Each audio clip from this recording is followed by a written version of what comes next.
Hola, muy buenos días. Buenos días una vez más aquí en Hola Honduras, como es habitual. A esta hora siempre tenemos un distinguido invitado y por ello nos da mucho gusto que nos acompañe el reverendo, como decía nuestro compañero Henry Gómez, el reverendo Mario Fumero. Está todo listo también mañana Teletón a las 9 de la noche y comienza esas 48 horas de amor que concluyen el domingo en horas de la madrugada. La meta a recaudar esta vez son 63 millones de lempiras para que se sigan atendiendo a la gente y que se siga, por supuesto, recibiendo las atenciones estas personas en las ciudades en donde opera Teletón. Siempre se ha cumplido con la meta, no importa la situación económica, sabemos que es complicada de la mayoría del pueblo hondureño, pero este es una obra de amor en donde hay una identificación al 100% de la población. Así que a sus organizadores, presidente de Fundación Teletón, el licenciado Rafael Enrique Villeda Ferrari, en el legado que dejó don José Rafael Ferrari Sagastume, el director, organizador de las Teletones en el país desde 1987, el licenciado don Lito Barrientos, está todo listo y un gran equipo de colaboradores que vamos a participar en lo que es Teletón a partir de mañana, 9 de la noche. El pueblo hondureño va, sin duda alguna, a respaldar una vez más esta obra de amor. Bien, estamos con el reverendo Mario Fumero. Tragedias como la ocurrida en el Centro de Menores de Renacer el pasado martes nos hacen volver la vista tanto a las autoridades como a nosotros mismos como sociedad. La situación que están viviendo en este momento los menores recluidos en estos centros debería ser de rehabilitación. Al salir, que se estarían incorporando a la sociedad misma, sin embargo, lejos de ello, aunque parezca cruel, las cárceles de menores se han convertido en escuela de crimen y hechos como el ocurrido la noche del pasado martes ponen en evidencia la ingobernabilidad a lo interno de estos centros de reclusión. Para analizar todo ello hemos invitado al reverendo Mario Fumero, a quien saludamos en este momento. Reverendo, muchas gracias, Jorge. Muchísimas gracias por acompañarnos y siempre es la segunda vez creo que nos acompaña, ¿verdad? Sí, la segunda vez. Y siempre llega temprano usted, o sea, sí, eso me llama poderosamente la atención. Es que hay que llegar temprano por el tráfico de Tegucigalpa, que es muy loco y muy inestable. Y si salgo después de las 6 no llego a tiempo. Perfecto, gracias. Ojalá que así fueran todos. Alejandra Rivera está en este momento con la consulta que siempre se hace. Miren, es importante que la gente participe, nos envíen sus mensajes al 31 82 43 75. El reverendo va a responder si ese es el caso o pueden hacer sus consultas en relación al interrogante o algo que tenga que ver con el tema que estamos abordando. Ale, una vez más, buenos días.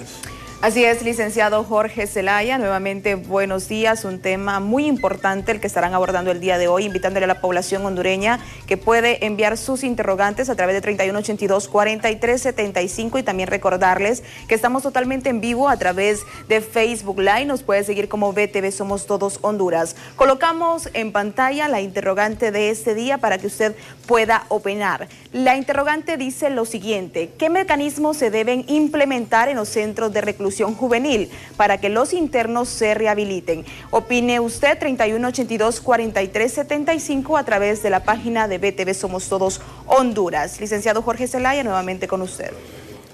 Bien, gracias Ale, muchísimas gracias Alejandra Rivera con la consulta que se hace en este momento a nuestros amigos televidentes. Nota introductoria en este instante con nuestro compañero César Euseda para el abordaje de este tema. La tarde-noche de ayer en el Centro de Menores Infractores Renaciendo, donde fallecieron 4 y resultaron heridos al menos otros 10, tenía como objetivo encubrir una masiva fuga que ascendería a 32 personas.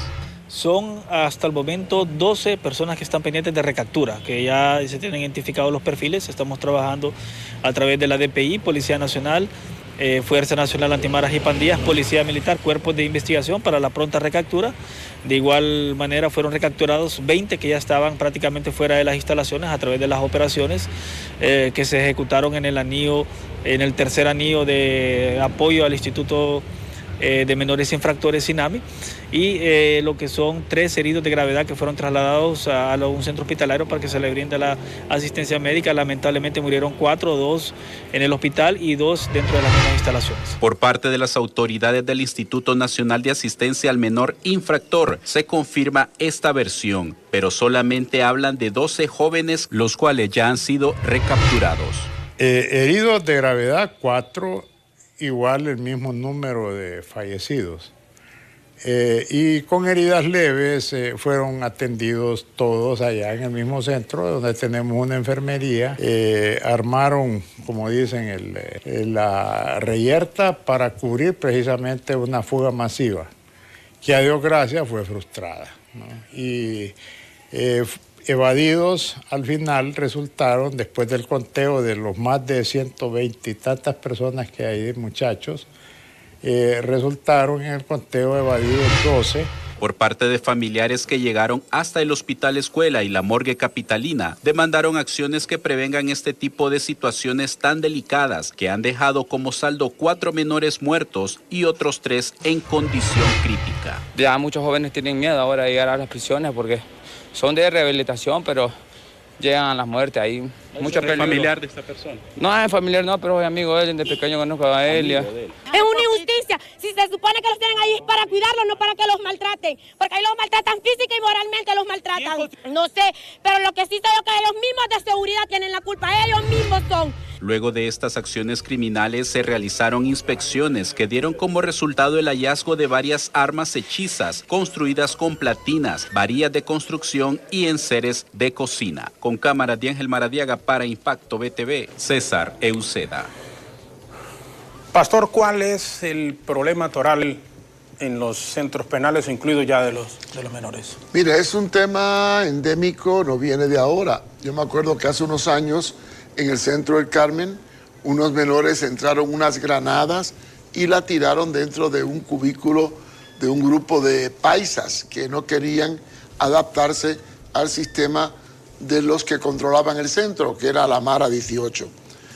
El problema es que desde ese entonces se han hecho cambios de maquillaje, cambian nombre, cambian personal, pero el problema es un problema de fondo, no de forma.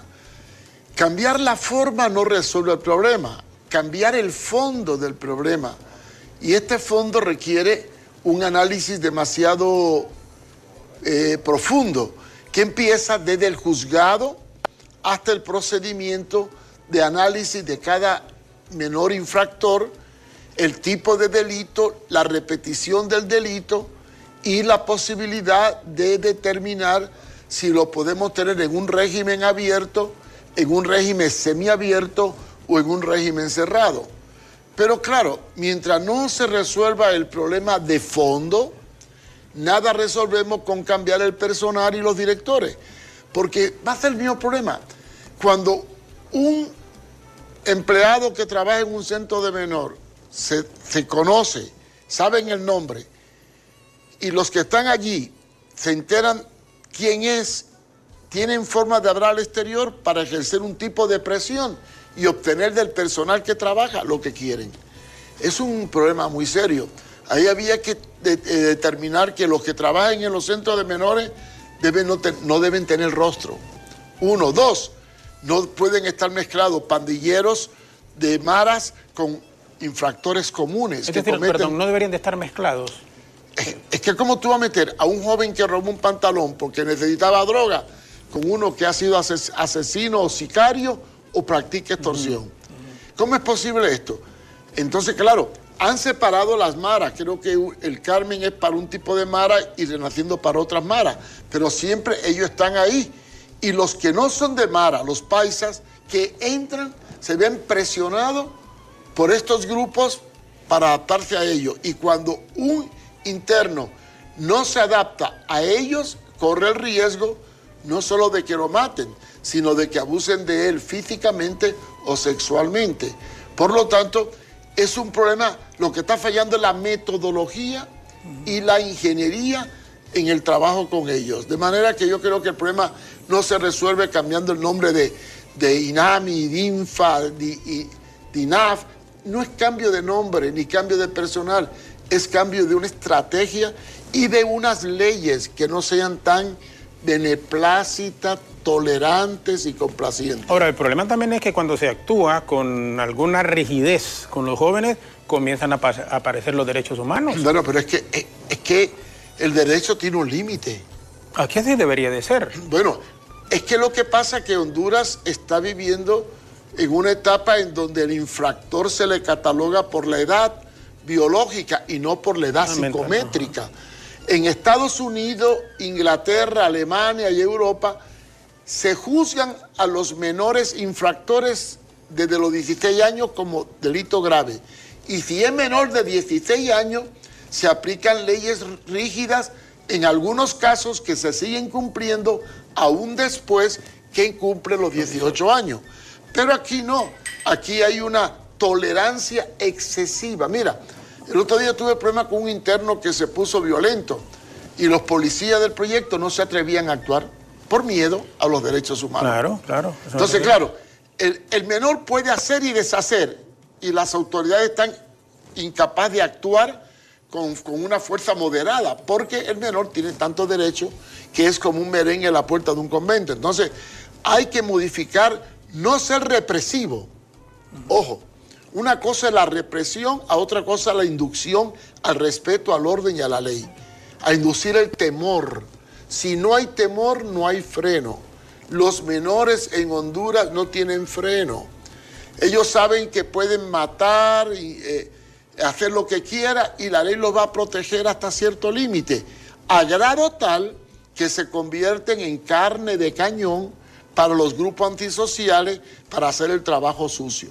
Sicariato, extorsión y otro tipo de y tráfico. Entonces, claro, estamos ante una disyuntiva en donde hay tanta protección del menor por un lado y no hay un programa rehabilitativo de fondo por otro lado, que los centros de menores son centros de donde entran por robar un pantalón y salen asaltantes y extorsionadores. Yo una vez le propuse en el gobierno de Maduro, bastantes años atrás, que se clasificaran a los menores infractores en 3 tipos. Unos casos leves que pueden ir a centros abiertos, como Proyecto Victoria, otros hogares CREA. Un caso un poco grave, en régimen semicerrado, y casos muy graves que ya serían en régimen bien cerrado, como son los que han cometido actos criminales y confrontan una tendencia psicópata o agresividad excesiva. Pero no, ahí se mezcla uno que es asesino con uno que robó un pantalón. A la larga, el que robó el pantalón va a salir especializado en ser asesino, porque el sistema lo lleva a la violencia. Ahora, bueno, antes de profundizar en ello, porque me llamó la atención cuando dijo que deberían de trabajar gente sin rostro. Esto, estamos hablando, es decir, los que estén cuidando a los jóvenes, los que estén trabajando ahí en estos centros. Mira, que no les miren la cara, por ejemplo. Mira, entendí de esa manera. Pasemos a los centros de alta seguridad del Estado. ¿No entran armas? ¿No se matan dentro de los centros de máxima seguridad? Claro. La pregunta es, ¿cómo pueden entrar armas a un centro de máxima seguridad? Explícatelo, solamente hay una cosa, chantajean a los que trabajan. Ellos sabemos que tienen comunicación con el exterior y están bien organizados. En el centro de menores es peor todavía, ahí tienen celulares, entran lo que sean, algunos hasta salen. Bueno, hay más droga que en la calle. Bien, entonces, ¿qué ocurre? Yo soy un empleado de un centro de menor, me conocen, tienen contacto con el exterior, averiguan quién es mi esposa, quién es mi hijo, y después me chantajean, mira, si no me haces esto y esto y esto, nos la vamos a desquitar con tu familia. ¿Qué hago yo como empleado cuando me veo chantajeado por los delincuentes que tienen conexión con el exterior? ¿Qué voy a hacer? Sí, ceder. ¿Renuncio al trabajo? O ceder en la mayoría de los casos, pues. Entonces, sí. Cuando yo digo que sea sin rostro, es que los que trabajen con ellos no sepan ni quién es, ni sepan de dónde vive, para que entonces puedan ejercer un control más estricto y no se dejen chantajear, sobornar o manipular. Ahora tuve una experiencia, no sé si compartirla, pero yo tengo en el proyecto Policía y Soldado, Y yo supe que un interno chantajeó a un soldado con dinero para que le diera una llamada porque está prohibido el teléfono. ¿Cómo podemos resolver estos problemas?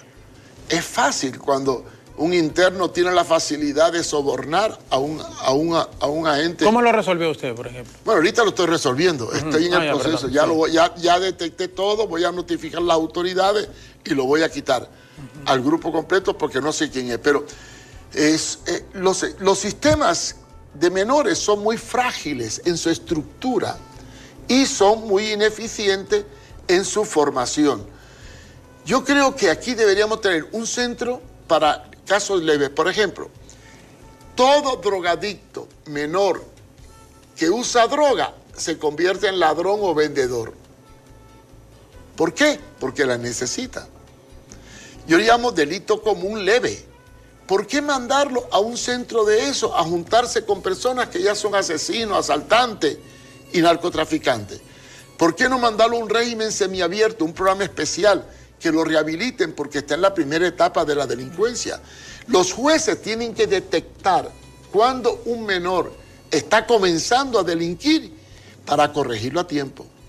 Ahora, cuando un menor que delinque una vez y otra vez y es reincidente, ya es un caso grave. Pero cuando ya ese menor comete actos de asesinato, tiene arma y practica acciones que son ya de índole grave, como extorsión, sicariato o contrabando, y es repetitivo, no se le puede tener en un centro normal. Entonces hace falta centros especiales para este tipo de personas. Pero aquí no se clasifica nada. Aquí lo mismo va a un centro de menor el que roba un pantalón que el que asesina a una persona. Y esto es incontraprudente. Lo segundo, no podemos catalogar al menor delincuente por su edad biológica. Hoy en día hay niños, y yo tuve un caso de un niño de 13 años que planeó el asalto a un carro blindado para Olancho y dio todos los detalles de cómo lo planeó, de 13 años de edad.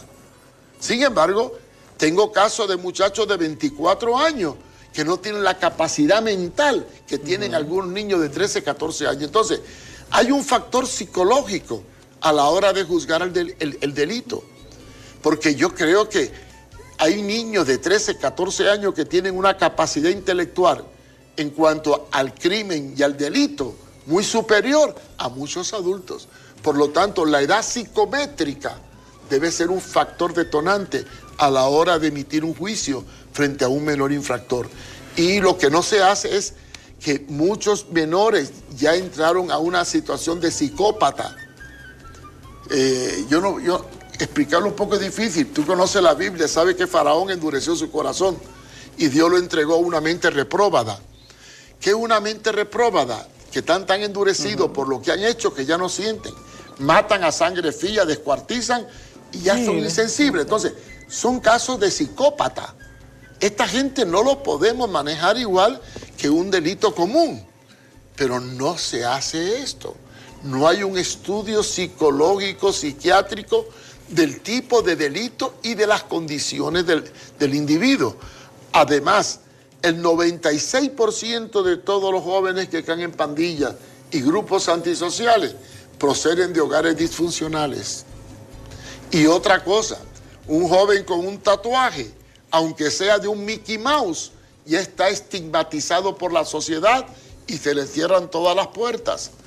Y otro problema más, ¿qué hacemos cuando rehabilitamos a un muchacho que deserta de pandillas o de grupos antisociales y lo declaran peseta? ¿Qué hacemos con él cuando sabemos que tiene la sentencia a muerte sobre su cabeza? ¿Qué opciones hay para reinsertarlo? No hay en Honduras ninguna opción de reinserción, a no ser que se vaya mojado para los Estados Unidos. Reverendo, me llamó la atención cuando conversábamos antes de estar al aire en la entrevista que hay más droga en los centros de menores, de rehabilitación de menores, que en la misma calle. O sea, Bueno, esto me cuentan ellos, consiguen la droga fácil, las armas. Mira, hay cosas que no debería decir, porque yo atiendo muchos menores que vienen de estos centros, pero en el caso del Carmen, por ejemplo, habían unos pacientes remitidos por el INAMI que me contaban que en las noches salían a buscar cosas con permiso de los que estaban y regresaban en la madrugada. Y por los cercos le tiraban cosas, le pasaban todo lo que tenían. Y la venta en esos centros la manejan ellos mismos.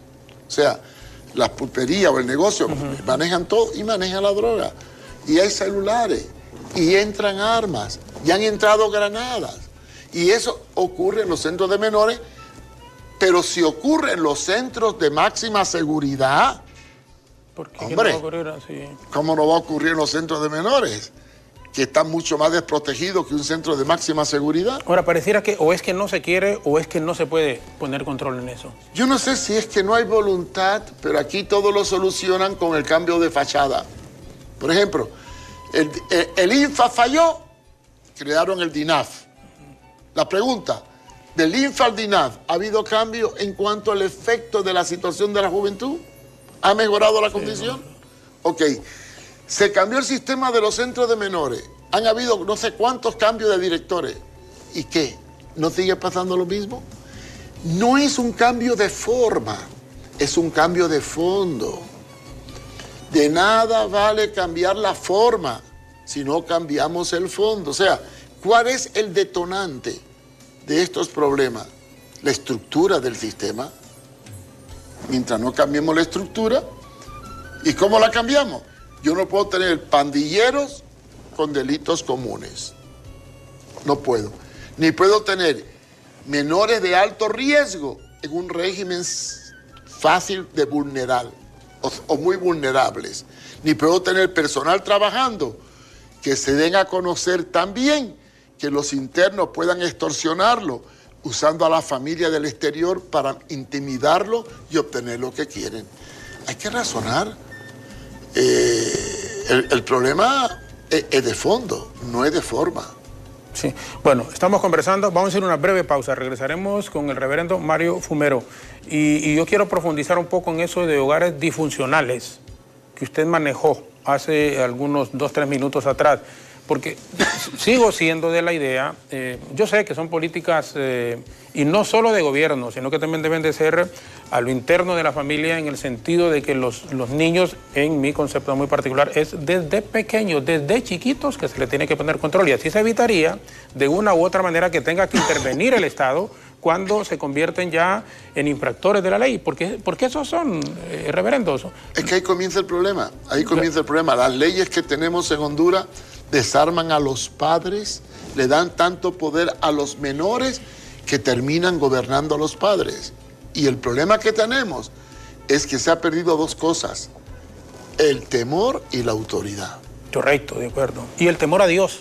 Bueno, ahí ya empieza todo. Sí, el temor a Dios y la autoridad a nivel de la familia. Pero ahí sí le digo, es decir, usted y yo ya somos, yo recuerdo una vez, no sé si usted se acuerda, que nos encontramos en el aeropuerto de Barajas, en Madrid. Sí, estuvimos conversando. Sí. Correcto, estuvimos conversando y eso fue hace unos 15 años atrás. Yo recuerdo perfectamente. Y aquí es donde le digo, reverendo, mire, a mí me gusta, y hay gente que me critica porque yo personalizo a veces y comento situaciones de tipo familiar por lo que he vivido, pero creo con toda modestia y respeto que tengo la autoridad para hacerlo porque soy papá de 4 hijos, de 3 varones y una mujer. Soy ahora abuelo, pero como abuelo es una responsabilidad de mis hijos. O sea, de los hijos, no responsabilidad de mi esposa y mía. Pero lo que quiero decirle es que si al niño desde chiquito uno no le pone control, después poco a poco lo van manejando a uno. Correcto. Pero hoy en día los padres están atados a una ley en que el niño es un merengue, no se le puede tocar. Y entonces, ¿qué ocurre? Hemos perdido el control en el hogar y si los hijos no respetan a los padres, ¿cómo van a respetar a las autoridades? Estamos de acuerdo. Es un mal de fondo. Ahora, aquí tenemos 2 males que podemos discutirlo después del cambio. El mal de la disfuncionabilidad del hogar, hogares desintegrados, sí. Madre soltera, indefensa, frente a una sociedad corrupta. Y leyes proteccionistas que no le permiten al niño ser tocado por el papá ni castigado porque el niño tiene tantos derechos que un padre me dijo una vez que quiso castigar al hijo el fin de semana para que no saliera porque salió mal en la nota. ¿Y sabe qué le dijo el hijo? Si no me dejas salir, te voy a acusar con los derechos humanos porque me está quitando el derecho a la libre circulación y asociación. Y le preguntó, ¿y dónde aprendiste eso? En la escuela. Correcto. Entonces, ¿qué le dijo el padre? Bueno, para mí no me importa lo que diga la escuela. Exacto. Tú no sales y si sales, tienes problemas. Bueno, yo le digo, y lo he puesto aquí en el programa unas 4 o 5 veces y no me canso de hacerlo, de ponerlo de ejemplo. Mi hija, 11 años tenía, en la escuela se puso un tatuaje esos de agua. Entonces le pegué una buena tunda y le digo, no papi, que mire que es de agua. Hoy es de agua, mañana va a ser tatuaje de verdad. Claro, pues, entonces me dice, mire, voy a ir a los derechos humanos. Uy, hombre, más me encendí, mire, y le digo, mira, vení para acá ya tratándola mal. Le vuelvo a dar, ahora le digo, te voy a dar, hija de... Y lo digo porque es cierto, y ella sabe y nos está viendo. Le digo, te voy a dar el teléfono del doctor Ramón Custodio López, es el presidente, le digo, de los derechos humanos. Llámalo. Ahora, eso sí, él te va a seguir pagando la escuela, él te va a mantener, él te va... Y empecé y le hablé fuerte. Hoy mi hija, no es que, pero está hablando ya de una profesional al paso de los años y una muchacha que, insisto, no es que es una... Bueno, pero es un ser que en la sociedad, por lo menos, a mis hijos, yo no le iba a heredar mareros, delincuentes, de ninguna clase. Entonces, eso es lo que tenemos que hacer los padres. Y hoy en día tenemos que abolir el libro de Proverbios que dice que al niño hay que corregirlo aún con vara, porque los protegemos tanto que estamos creando delincuentes. Y una madre me dijo una vez, yo prefiero darle una nalgada buena a mi hijo que me lo encuentre muerto a la orilla de un camino. Y así es, reverendo. Así debe de ser. Y ese es el mensaje que nosotros todas las mañanas, todos los mediodías, aquí en BTV, les transmitimos a usted como papá, a usted, señora, como mamá. No se vuelva una señora alcahueta. Dígale a su esposo si su hijo o su hija se está portando mal, no le encubre las picardías. Diga, si ya no la puede controlar usted, dígale a su esposo, aunque no viva con él. Que use una autoridad moderada, una disciplina moderada, pero hay que usar disciplina, porque la disciplina es parte de la formación. Y yo no me explico por qué hay tanta oposición de los derechos humanos en la disciplina, cuando lo primero que te aplican a ti en el ejército es una disciplina rígida para formar el carácter. Así es. No se puede formar el carácter con demasiada tolerancia. No se puede. La Biblia dice que hay que instruir al niño en su carrera para que cuando sea viejo no se aparte de ella. Y no podemos descuidar la inducción del temor mediante la corrección. Gracias, reverendo. Una breve pausa y regresamos con nuestro distinguido invitado esta mañana. Sus comentarios, insistimos, en el 31 82 43 75. Gracias por acompañarnos. Ya volvemos.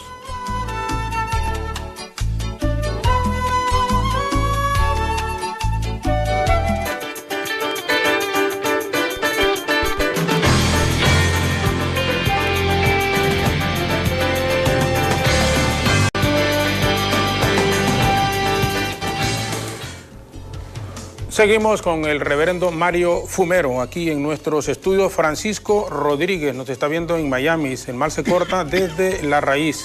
¿Cómo se debe implementar penas de muerte también en Honduras? Bueno, ya con todo respeto a Francisco, pena de muerte es... Bueno, la pena de muerte es bíblica, es correcta, pero es inadmisible en Honduras, no porque no sea valedera, es que no se puede aplicar en un sistema corrupto, porque pagarían justo por pecadores. Totalmente. Es valedera si el sistema funciona correctamente. Aunque aún funcionando correctamente puede tener sus fallas. Sí, se pueden cometer algunas... Pero, por ejemplo, Singapur eliminó la delincuencia radicalmente aplicando la pena de muerte. Y hoy es el país más rico, más próspero del mundo, donde tú puedes andar con una seguridad tremenda. Finlandia, Japón, todo eso. ¿Entiendes? Ahora, ha mejorado. El problema de la seguridad depende del temor. Cuando en una sociedad no hay temor a la justicia, es como cuando un camión cargado va cuesta abajo sin freno. Cuando no hay temor, no hay freno. Y cuando no hay freno, hay violencia. Tristemente, el sistema de justicia en Honduras deja mucho que desear. Y como consecuencia de ello, la delincuencia está a flor de piel. De 100 asesinatos, apenas se juzgan 6 o 7. 90 quedan en la impunidad. Y en cuanto a los menores, un menor puede matar 5, 6, 10 personas y a los 18 años fuera. Y por eso es que las escuelas se han convertido en el centro de enrolamiento para jóvenes que entren a grupos antisociales y buscan a jóvenes de hogares inestables, donde falta el papá, la mamá o donde no hay disciplina y el joven puede hacer lo que le da la gana. Reverendo Francisco Funes dice, les felicito, ese es el mensaje correcto que se debe dar. Saludos al reverendo. Francisco Funes, ¿le suena el nombre o no? Me suena. Francisco Funes. ¿Y cuánto tiempo le queda si esto continúa de esa manera? ¿Es una bomba de tiempo lo que está pasando en los centros penales en el país, reverendo? Ha sido, es y será una bomba de tiempo mientras no cambien el fondo, mientras no cambien la metodología. Ahora, aquí hay que trabajar no en el centro penal, hay que trabajar desde la Corte de Justicia, los jueces de menores. Mira, ¿sabes tú que la mayoría de los jueces de menores que manejan los menores no están preparados para trabajar con menores? Muchos de los menores que yo manejo, remitidos por los juzgados, solamente conozco una juez de menores en San Pedro que fue especializada en este tipo de trabajo. De ahí todos los demás jueces que manejan menores no tienen una especialización en el manejo de menores infractores, por lo cual cometen muchos errores de procedimiento que después crean las condiciones para que muchos casos recuperables se vuelvan irrecuperables por la sentencia que le dieron o por el lugar a donde lo mandaron. Porque tristemente, como tú dijiste al principio, los centros de menores son universidades para la delincuencia.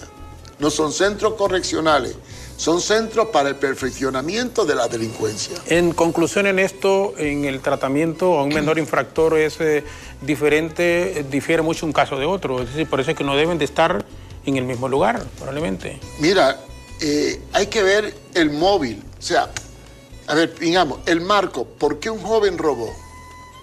¿Por qué consume droga? Eso es lo primero que hay que determinar. Hay que analizar psicológicamente hasta dónde es recuperable y hasta dónde no es recuperable.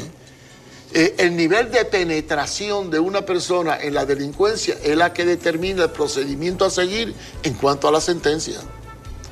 En el estado de Nueva York, en la época de Giuliani, habían jóvenes que usaban droga, pintaban paredes.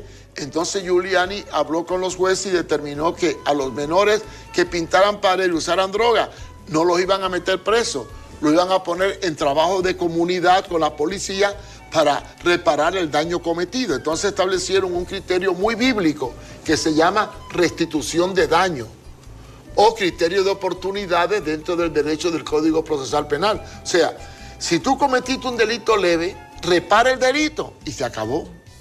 ¿Por qué tengo que mandarte preso por robar un pantalón? ¿Por qué no te pongo a trabajar para que pagues el pantalón? Solución, pintaste una pared, una grafiti, hiciste algo indebido, repara el daño hecho bajo el apoyo de las autoridades y te eximimos la pena. O sea, hay métodos para tratar de evitar que el joven descienda, pero aquí no. Aquí los jueces no saben manejar muchos jueces, no todos, no saben manejar este tipo de problemas. Yo le sugerí al presidente de la Corte Suprema de Justicia, Argueta, en una nota que le mandé hace poco, que necesitamos trabajar en concienciar a los jueces en cómo trabajar con los menores y cómo determinar qué casos son recuperables a corto plazo y qué casos no son recuperables a largo plazo. Estoy esperando que él dé una respuesta, porque es la Corte Suprema la que tiene que tratar una pauta en el manejo de los menores infractores a través de los jueces de menores. De manera que ahí empieza el problema. Claro, definitivamente. Tenemos algunos mensajes de nuestros amigos televidentes. En este momento usted puede enviarlos al 3182-4375. Los resumimos en este instante. Uno de ellos: ya no se componen, no tienen miedo de nada. Es culpa de los padres, los maestros y el gobierno es tolerante con ellos, como de las mujeres, que solo ellas tienen derecho y uno no. Ese es el problema. Si el hijo no respeta a los padres, no va a respetar al maestro. Si no respeta al maestro, no va a respetar a las autoridades. El problema es que el respeto se enseña en la casa. Y para que haya respeto tiene que haber temor. Y para que haya temor tiene que haber disciplina. Y para que haya disciplina tiene que haber castigo. Ahora, hay dos tipos de castigo, el físico y el moral. Todo depende de la edad. Lo único que hay que evitar en la hora de disciplinar es el abuso excesivo, el maltrato o la tortura. Pero una buena nalgada por el trasero no mata a nadie. Prohibirle a un niño que salga o prohibirle algo que le guste tampoco mata a nadie. Los padres deben ejercer autoridad para formar. Si no forman, el mundo deforma. Y ahí está el problema. Pastor, y uno sabe que a veces se excedían los papás, pero yo recuerdo cuando estaba en la escuela... Siempre ha habido exceso. ¿Ah?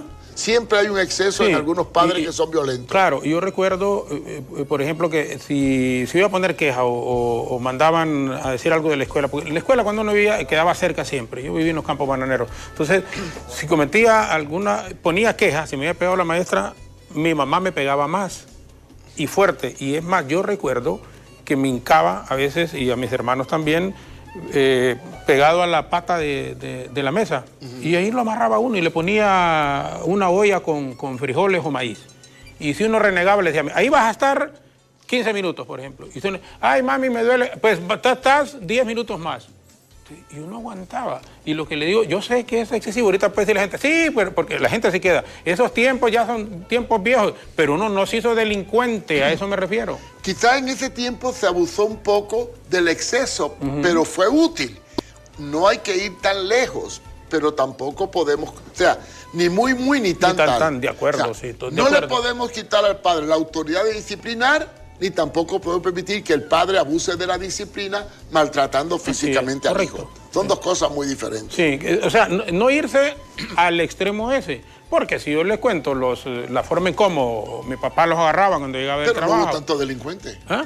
No hubo tantos delincuentes. Correcto. Se respetaban a los maestros. Sí. No había violencia. Como padres para uno, los maestros uno los quería como segundos padres.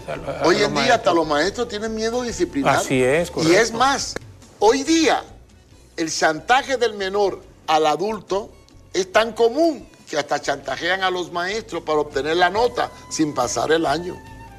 Y eso que ocurre en los centros de educación, ocurre también en los centros de menor. Menor chantajeando al mayor para obtener lo que quiere. Yo lo que no concibo es un niño, puede ser, insisto, que está equivocado, que digan, bueno, Jorge está desfasado, probablemente, pero un cipote de 5 años, 6 años, 7, 8 y todos esos años no tiene por qué controlar a los papás. Para mí eso es inaceptable. Y un niño o una niña es que a veces andan para arriba y para abajo y pareciera que no tienen control de nadie. Pero tenemos un problema. El acceso del menor a las redes sociales a edad temprana y a películas que incitan a la violencia son factores también detonantes de la agresividad excesiva de los menores dentro del hogar. Hoy en día hay padres, mira qué cosa, en California se armó una organización llamada Asociación de Padres Maltratados. Imagínese usted. Padres que están reclamando al Estado el derecho a que no sean abusados por sus hijos. Sí, Hombre, hemos llegado al extremo, pero eso se debe a una filosofía liberal de psicología en donde todo es permitido. Hay que darle la llave al niño, que llegue a la hora que quiere. Entonces, hemos llegado a un extremo de tanta liberalidad, como dice el apóstol Pedro. Hemos convertido la libertad en ocasión de hacer lo que me da la gana. Y como consecuencia de ese abuso, en el hogar tenemos una sociedad anárquica y una juventud anárquica y un sistema delincuencial juvenil incontrolable. Uno no le puede decir, por ejemplo, mire, los jóvenes para estudiar ahora es un problema, para estudiar. Bueno, entonces, pero para estar en los celulares, en las computadoras, son campeones, son número uno. Bueno, entonces, ¿por qué no un papá o la mamá si vive sola? Porque yo no importa si está casado, si es un hogar integrado o es un hogar desintegrado. Pero decirle a la mamá, bueno, ok, mira, ¿querés agarrar el celular? Sí. Bueno, ¿te dejaron tarea? No. Bueno, pues entonces estudia. Lo que viste hoy, tenés una hora para estar estudiando y después te doy una hora para que te metas. Esa es la disciplina. Poner pautas. Pautas para ver televisión, pautas para estudiar, pautas para jugar La Biblia enseña en Deuteronomio capítulo 6 que el padre tiene que enseñar a su hijo unas pautas, unos principios sobre el cual tiene que basar su conducta en el hogar. Algo que te quiero decir, yo no me explico, en mi cabeza no cabe, cómo en los centros penales de seguridad máxima y en los centros de menores entran armas, droga, celulares. Y yo en el proyecto Victoria, que es régimen abierto, cuando entra un celular, lo detectamos en menos de 48 horas. ¿Cómo es posible? Yo no me explico. Y eso que hay es régimen abierto y no tenemos máquinas ni nada. Claro. Pero cuando hay personal responsable, hay seriedad, hay gente con principio y hay disciplina, muchas cosas se pueden evitar. Tenemos, reverendo, otras comunicaciones en este momento. Agradecemos, lógicamente, a nuestros amigos televidentes, radioescuchas, a quienes nos están viendo también a través de Facebook, tanto en nuestro país como fuera de nuestras fronteras patrias. Si colocamos, por favor, ahí está el mensaje. Buenos días. Me saludan ayer y creo que el sistema falla, como el personal no está capacitado, investigadores policiales y padres tienen un poco que ver. Si los creamos con valores y respeto, todo sería diferente. Los investigadores policiales, los padres, bueno, los padres en efecto, compartimos eso, ¿no? Mira, el kit de la condición social de la juventud está en el hogar. Está en el hogar. No es la culpa del Estado. No, así es, así es. Es la culpa de los padres, punto. Sí. Mire qué triste. Ayer eran casos patéticos. Yo les digo, a mí no me gusta pasar esas imágenes honestamente grotescas, primero donde hay gente muerta y después, aunque es un tema de interés humano, pero esa sensibilidad de ver a madres llorando y llorando y decir, no, nunca me imaginé ver a mi hijo muerto, nunca me imaginé ver a mi hijo muerto. Cuando estaba retirando, bueno, ahí, ¿cómo esperaba verlo si andaba en malos pasos el cipote? Y nunca le puso disciplina. A eso me refiero. ¿Cómo esperaba verlo? Uno aquí les insiste, mamá, si su hijo anda en cosas que no son las correctas, anda en cosas irregulares, póngale control. Mano fuerte. Mano fuerte. A veces, reverendo, dicen, no, es que el papá, otro detalle, el papá no le da permiso y la mamá sí le da, o viceversa. No, pónganse de acuerdo y si van a decir, no salís, es que no sale. ¿Sí? Y acuérdense que los padres tienen la patria potestad de los hijos hasta los 18 años. Que para una cosa la tiene y para otras no. Para otras no, pero debería ser para todo. Porque, por ejemplo, si una niña se embaraza de 12 años, 13 años y quiere abortar, no tiene que decirle nada a los padres, puede ir y buscar ayuda. Sin embargo, si lo tienen que operar de apendicitis y no firma a los padres, no lo operan aunque se le reviente el apendicitis. Hay cosas contraproducentes en el sistema. Sí. Un padre ata al hijo lo amarra porque se le quiere fugar con una pandilla. Acusan a la madre de tener secuestrado al hijo. Así es. Pero cuando el hijo se va y lo matan, entonces... Ahí están los derechos humanos ahí dándole y apoyando a la señora. No están. Aquí es donde uno les dice. Por eso... Hay cosas incongruentes. Pero bueno... Y ese es un grave problema en el país. Yo lo que he hecho es que en el proyecto Victoria, cuando ingresa un muchacho, tiene que firmar un documento donde él depone todos sus derechos al programa. Y lo disciplinamos, no con castigo físico de pegarle, castigo moral, trabajar, le quitamos derechos, permisos, privilegios. Pero no podemos formar el carácter si no podemos disciplinar. Reverendo, ahora no se le puede decir nada a un niño, no pueden trabajar, porque no, el niño no trabaja. No. ¿Qué es esa papada que se han inventado? Que los niños tienen que trabajar, tienen que ayudar en la casa. Como no le enseñan a trabajar productivamente, entonces trabaja robando y extorsionando. Pero sí, es un trabajo ilegal. ¿Sabe cuánto le pagan a un menor por matar a una persona? 10.000 lempiras. Imagínese usted. Ese es el precio que gana un menor al cometer un sicariato. Sí. Y le pagan por la extorsión, le dan un porcentaje cuando va a cobrar la extorsión, porque corre menos riesgo que lo haga un adulto. Son cosas viables, visibles, la conoce la policía, pero el sistema judicial no enmarca todo esto. Más comunicaciones en este momento que ponemos en pantalla antes de finalizar. Nos ha dado muchísimo gusto estar con el reverendo Mario Fumero esta mañana. Buenos días. Sería la pena de muerte, así viviríamos solo las personas buenas y los malos son una plaga.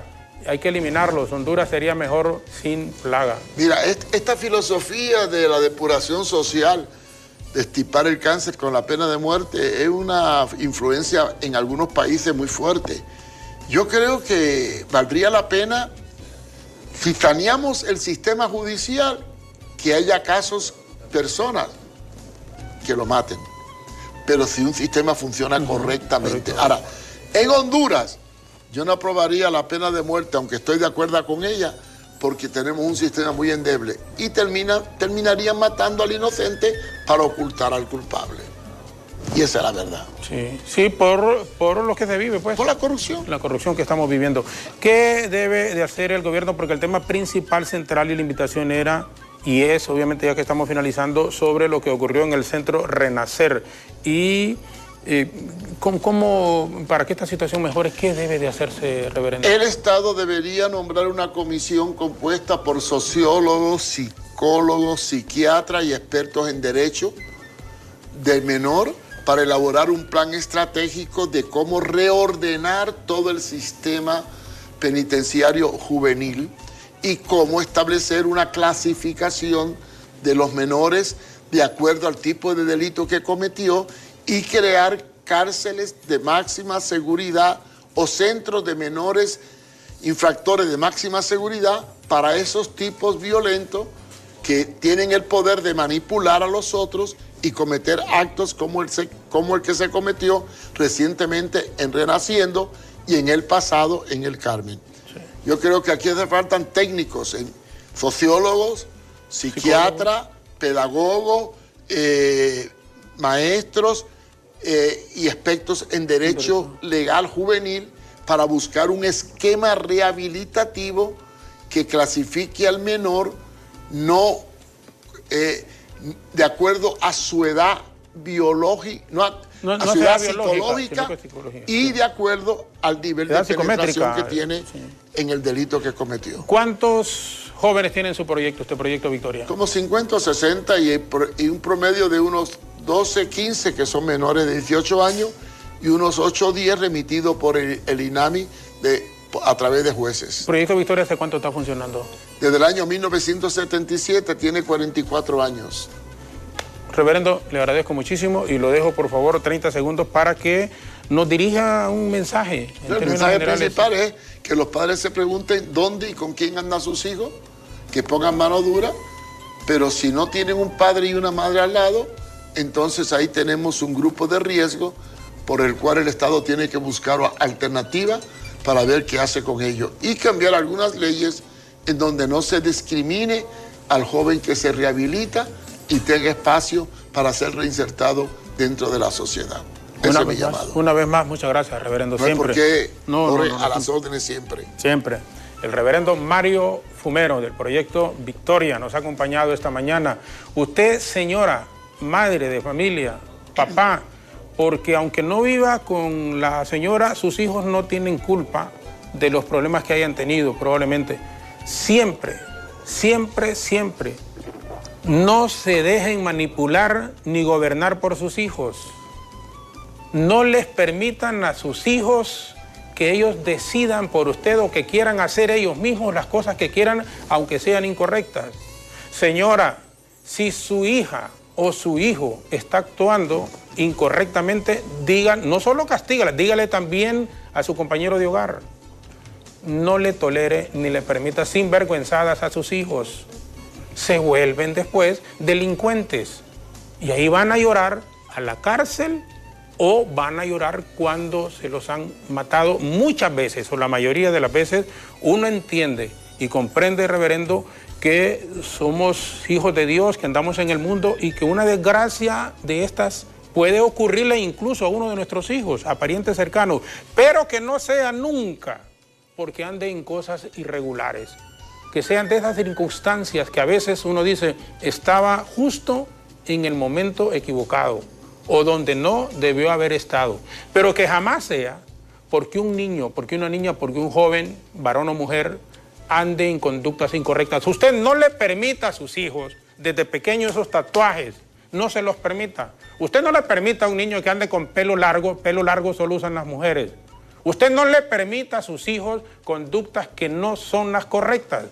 Así, su hijo o su hija va a crecer en un hogar o con respeto hacia los papás, hacia los maestros y hacia los demás. Pero si usted le permite a su hijo y a su hija que hagan lo que quieran, obviamente va a tener problemas y problemas serios, definitivamente. Las conductas incorrectas no se les pueden permitir a los hijos. Y lo digo ahora porque ya mis hijos, mi hija menor tiene 24 años, va a cumplir 24 años. Entonces ya eso, gracias a Dios, en lo personal ya lo viví. Ahora con los nietos es una responsabilidad de los hijos de uno. Y ojalá que con las crianzas y las enseñanzas que uno se le ha dado, con la bendición de Dios, sigan teniendo esa misma proyección. Gracias. Educa a tu hijo para que no lo recoja en una calle muerto o en una cárcel. Reverendo Mario Humero nos ha acompañado. Repetición de esta entrevista hoy a las 11 en punto de la noche. Jenny Ochoa y Alejandra Rivera continúan con Hola Honduras. Muchísimas gracias, muy buenos días y que Dios les bendiga.